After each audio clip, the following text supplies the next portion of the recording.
At a place like my company, a big corporation, you wouldn't stand a chance. James looked down on me at our high school reunion with 50 classmates. James has always treated me as a rival for some reason. And it seems his attitude hasn't changed even now that he's over 50. Listening to his misguided comments was so embarrassing it made me cringe. It seemed like I needed to clear up this misunderstanding there and then. So which branch is it exactly? Huh? James, who had been looking down on me, was stunned and began to tremble as soon as he realized who I really was. My name is Michael Taylor. I'm a 52-year-old working professional. Ever since I was a child, I loved reading books, especially biographies of great figures from around the world. I wanted to make a difference in the world. Gradually, I began to think that way, and I always tried to take initiative before being asked to do something. Perhaps because of that, by the time I was in middle school, I was made captain of team activities and nominated as a class representative. However, I always made sure not to behave selfishly or order people around. Following the example of historical figures, I advanced discussions with others towards mutually agreeable solutions.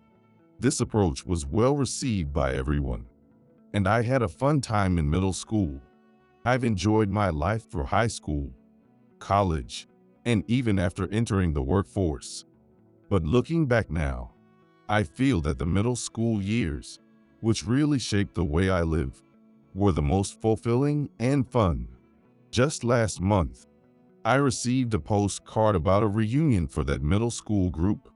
At our age, many have moved away from our hometown. I can't even remember the last time I saw my middle school friends. Excited to meet my old classmates, I didn't hesitate to RSVP by marking yes on the reply postcard and mailing it back. On the day of the reunion, I headed to the venue with an indescribable sense of anticipation. The reunion was being held at a fancy hotel, and there were already a few people at the entrance. Is that Michael? Long time no see. Seeing me, my classmates started to greet me one after another. I had arrived earlier than the meeting time, but it seemed almost everyone was already there. They must have been looking forward to the reunion just as much as I was. Unlike our teenage years in middle school, we have all become adults in our 50s. Everyone looked older, but I could still see the traces of the children we once were, which brought a natural smile to my face. As I sat and chatted about recent times with a classmate nearby, suddenly, I heard a loud, vulgar laugh. Turning around, there stood a man in flashy attire. He was wearing an expensive-looking suit, showing off a shiny watch from his cuffs. Puffing himself up with confidence, he surveyed the room with his arms crossed. At first, I didn't recognize him due to his arrogant demeanor, but it didn't take long to realize who he was. The latecomer was James West. He was a classmate who always picked fights with me. James might have disliked me because we were both smart. However, unlike me, who was blessed with friends, James was harsh and would attack anyone he didn't like. That's why our classmates naturally kept their distance from him. We had been having a pleasant conversation, but we inadvertently looked at each other. Then, some of my classmates stood up to avoid James. But James, seeing me, purposely approached with a smug grin. Long time no see, Michael. You sure are dressed down, aren't you? James, I didn't recognize you at first. You're wearing a snazzy suit. It suits you well. I complimented him sincerely, which seemed to please him. James then crossed his arms again and looked me up and down as if scrutinizing my outfit. You haven't changed much since middle school. You're getting on in years. You should care more about how you dress. James looked down on me as he continued. Well, I guess you've lived a life where you wear cheap clothes. Your job and earnings must not amount to much, So this must be your first time having a meal in such a nice hotel. Make sure you eat plenty and go home." Despite the exasperated looks from everyone around, James seemed oblivious.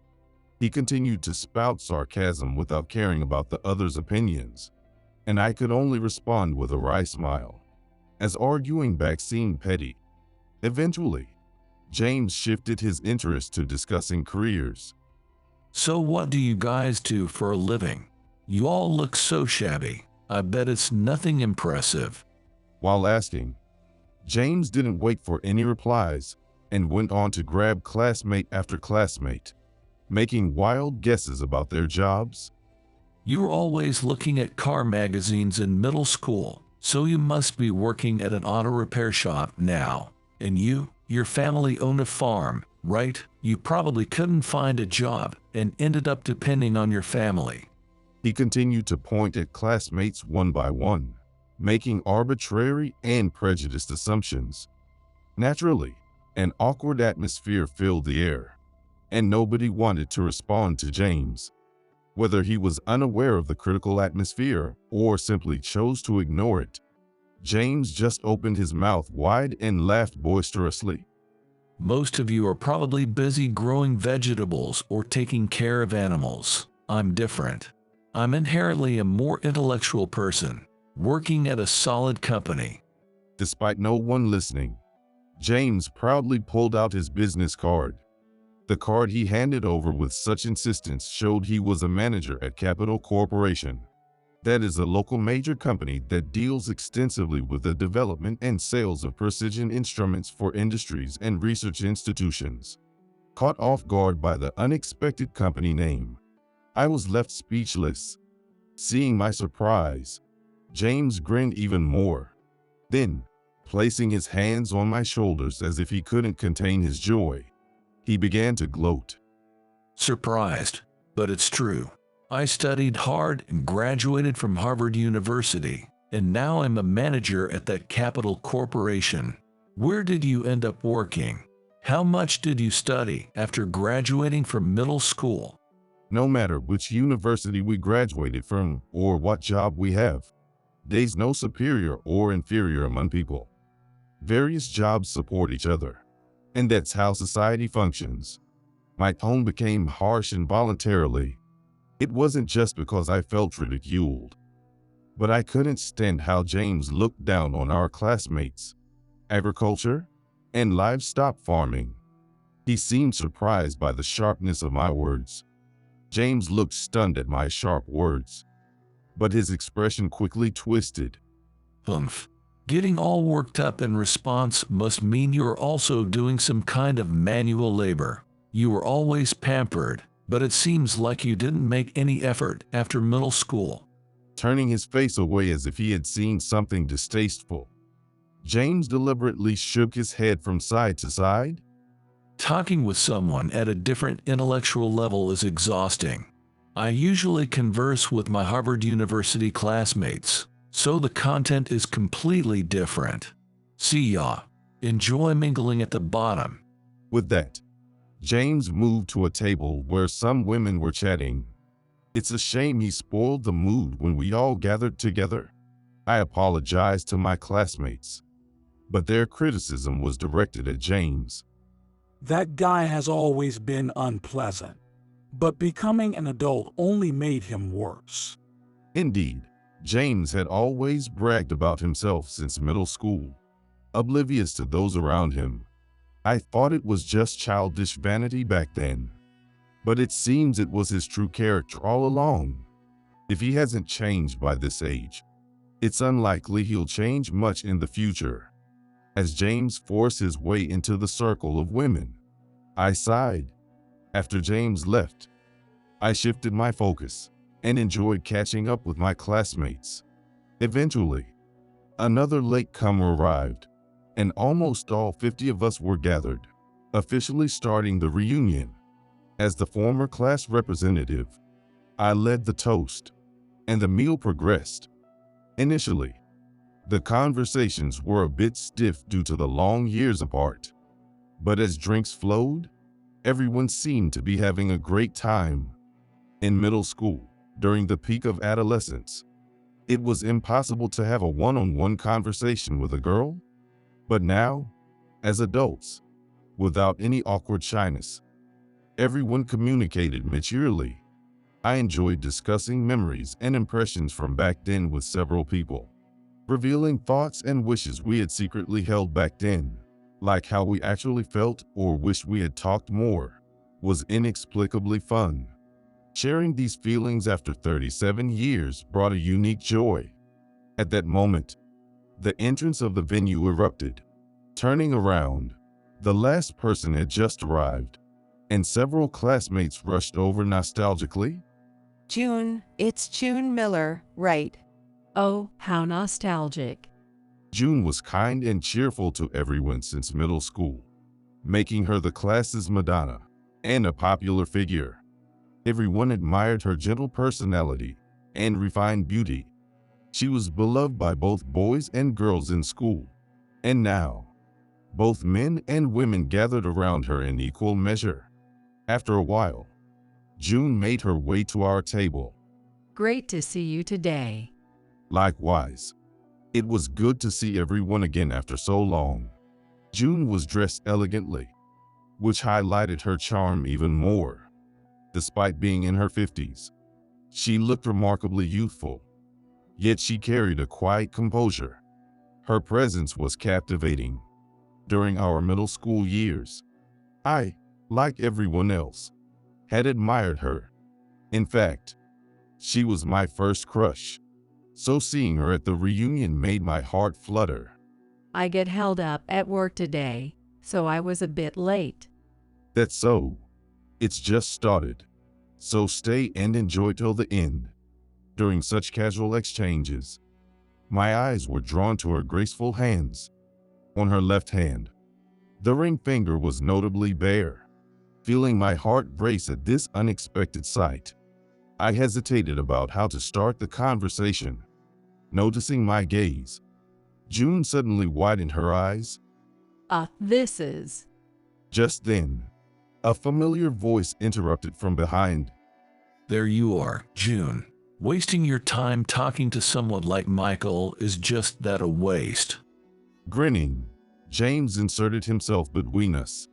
June looked puzzled, but James, undeterred, kept talking to her. Hanging out with Michael is boring. You've talked enough, haven't you? Come over and talk with me now. I couldn't help but sigh as the annoying guy returned. Then James twisted his body so June couldn't see, and grimaced at me as if to say, "Scram." While it was enjoyable talking with June, we had indeed spent a considerable amount of time together at the event. June likely wanted to chat with other classmates as well. With that thought, I glanced at her briefly. She frowned in distress, but looked uncertainly between James and the table he had invited her to join. While pondering what to do, James elbowed me. Fill up while you can. You must be leading a poor life, always eating bad food. With that, he made the staff bring a chair and forcibly sat between June and me. I've been in management for years now. Talented people like me rise quickly. I'm just on a different level from those working in agriculture or construction. James was desperate to showcase his competence.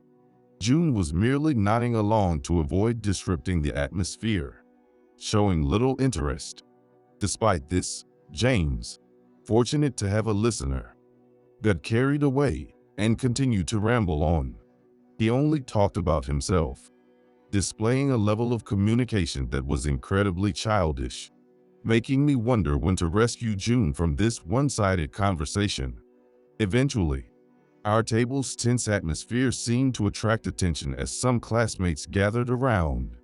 But James, without looking back, kept directing his monologue at June alone. By the way, I haven't told you the name of the company I work for. It's a well-known major corporation. You must have heard of it. He paused, then cleared his throat pretentiously. Glancing smugly at me, he announced with confidence, "It's Capital Corporation, with branches nationwide." After graduating from middle school, I went to a prestigious high school and then Harvard University, and now I'm a manager at a major corporation. Some classmates listening from a distance let out impressed sighs. Pleased with himself, James began boasting even more. He exaggerated how first class his life was and how his role at a major corporation suited his superior abilities.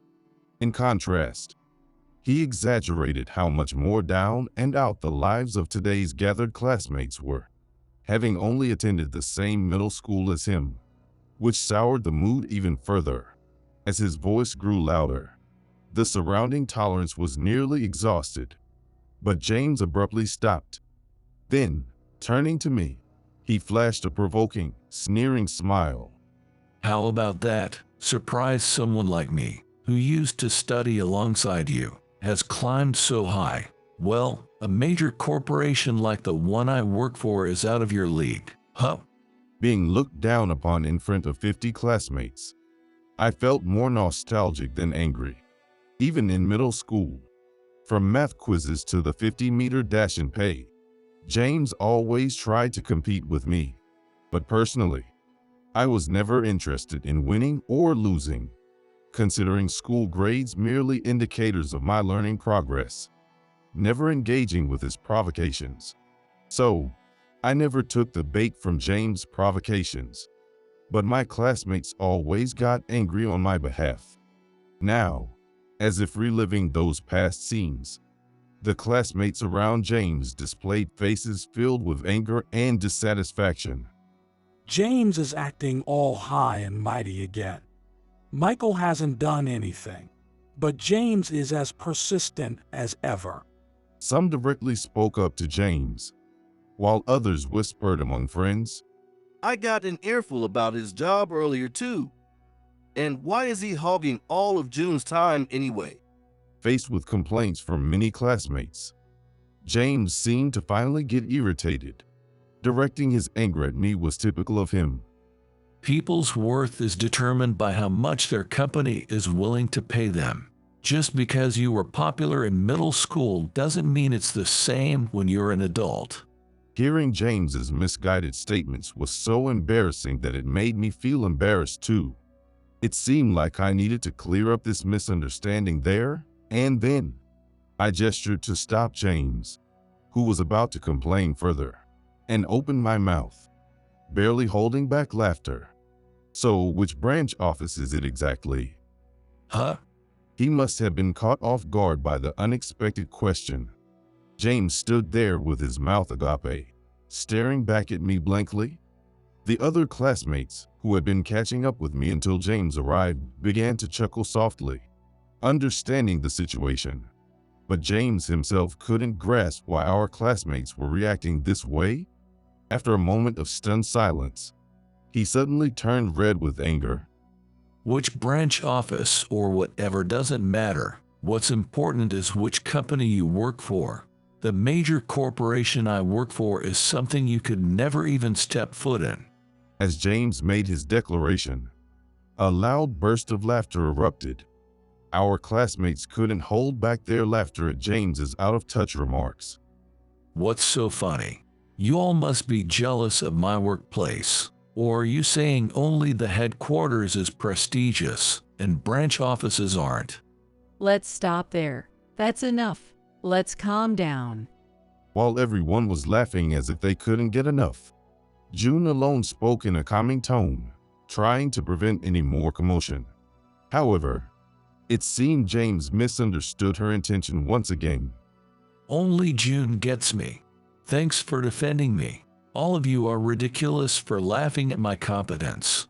Saying this, he looked desperately at June, but she wasn't addressing him. Instead, June was talking to me, who was sitting across from James. Hey, you. Maybe it's about time you told James the truth. Yeah, June. James looked bewildered by the exchange between June and me, his eyes darting around in confusion, clearly unable to grasp what was happening. I started to explain the situation to him carefully. I don't think only the headquarters matters. I always appreciate the work of branch office employees. Like I said earlier, work is about helping each other. What are you getting all high and mighty about? Think you're some kind of company executive? Don't talk down to me. James retorted angrily, but his words only made those around us laugh harder. I appreciate the efforts of everyone at the branch offices too, but having an employee with your kind of values as a manager, I might have to let the branch know. Oh, what do you mean by let the branch know? What are you talking about? Even after explaining, James still didn't seem to grasp reality. Seeing him argue back with a face turning red, I was utterly baffled. Having someone with your values in the company can lead to a tarnished image for the whole branch, even the entire company. Your actions could cause losses. What do you mean tarnished image? Mocking me, huh? Why does someone as low as you get to criticize the company I work for? James, determined not to lose, glared back. Our classmates were all enjoying the spectacle. Go for it, James. Some even started to cheer him on. But noticing June looking at James with pity, I began to feel sorry for him too. I hadn't expected him to liven up the reunion this much. But it was time to tell him the truth. Listen, I am the president of the company you work for. What kind of nonsense is that? It's a huge national company. I don't know if you're dreaming, but save your sleep talking for when you're asleep. Despite my clear explanation, James seemed completely unable to comprehend. Just when I was about to give up explaining, June addressed James. She manipulated her phone to display something on the screen, and then showed it to James. Look at the company's homepage. See, it's right here. James, if you're so proud of the company, you better remember the face and name of the president. June showed him her phone, which clearly displayed my photo and the name Michael Taylor. It seemed that James finally realized I was telling the truth. His face turned pale, and he began to tremble all over. No way. I really didn't know. He must have recalled all the terrible things he had said to me up until then. Suddenly, he started to laugh ingratiatingly and switched to a much softer tone. Maybe I went a bit too far, but you'll forgive me, right? We were good friends, weren't we? It's not about forgiving or not, James. It's about the attitude of looking down on people that's not right. Changing your behavior just because you found out I'm the president is exactly what's wrong. Despite my explanation, James continued to grin and offer a superficial apology, repeating, "My bad." Realizing he wasn't understanding at all, I sighed deeply. Anyway, I'll be sure to report what I saw and heard today to the branch office. If you are serious about your work, there shouldn't be any problems. I always work seriously. You don't have to worry about me, Mr. President. James suddenly straightened up and addressed me formally. His drastic change in demeanor only confirmed that he really didn't get it. I was trying to say that judging people by their job or using formal language just because someone is the president isn't right. If he can't understand this, then I have nothing more to say to him. Thinking it was unfair to the others to continue this uncomfortable atmosphere, I decided to leave. June tried to follow me, but seeing this, James raised his voice again. Are you trying to show off being a big company's president and take June with you? Confused by his words, I stopped, but James turned his face and then addressed June directly. June, just because you find out Michael is the president doesn't mean you should get close to him. Isn't it about who people are on the inside, not their status or money? James, who had just been bragging about his position and income as a division manager of a large company, was now arguing the exact opposite. Everyone present was bewildered by his behavior. But June, directly addressed, responded seriously. I wasn't talking to him just because he's the president of a big company. Today is a reunion. and I wanted to talk with everyone as classmates. Voices of agreement rose from the other classmates who were listening. However, James shook his head as if to dismiss the surrounding voices and stared intently at June's hand. Then, noticing her ringless left ring finger, he smirked. So, you'll talk to me too, right, June? You're not married now, are you? If it's really not about status or income, why not go out with me? Though James was also single, it seemed inappropriate for him to ask her out. Just as I was about to intervene, to my surprise, June firmly rejected him. Choosing you as a partner would be unthinkable, James. I can't see myself being happy with someone who judges people's worth by their job or income like you do. I almost burst out laughing at her clear refusal. Yet, even after such a firm rejection, James persisted. If you say you don't judge by job or income, then all the more reason you should come with me. If you still choose Michael, then maybe you're the one overly concerned with jobs and wealth. I have a clear reason. Whatever your misunderstanding, Michael Taylor is my husband. Upon hearing that declaration, James's mouth fell open and he froze, unable to move. But you're not wearing a wedding ring. I've been helping my husband at the factory since we were young, so I got into the habit of keeping my ring at home. As June looked at me, I nodded. That's right. I was actually surprised you didn't wear it today. It's our precious ring, so it's kept as a decoration. June blushed as she replied, in moments like this, no matter how old we get, she always seems so endearing. June and I exchanged smiles. But James, unable to accept this, spoke up again. That's a lie. You two are just messing with me. If you're really married, why are you acting so formal with each other? Just because we're close doesn't mean we can't be respectful.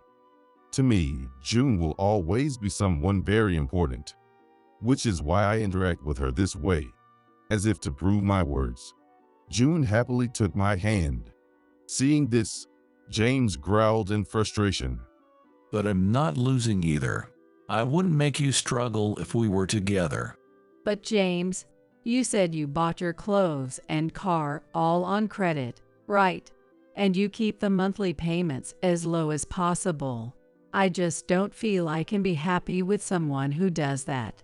June said this apologetically yet firmly. What's wrong with keeping the payment amount minimal? I'm making my payments just fine, so there's no problem. Besides, no matter how much I buy, the monthly payment amount stays the same, which is beneficial. No, keeping your monthly payments minimal even as your debt increases means you'll never really reduce the total amount of your debt.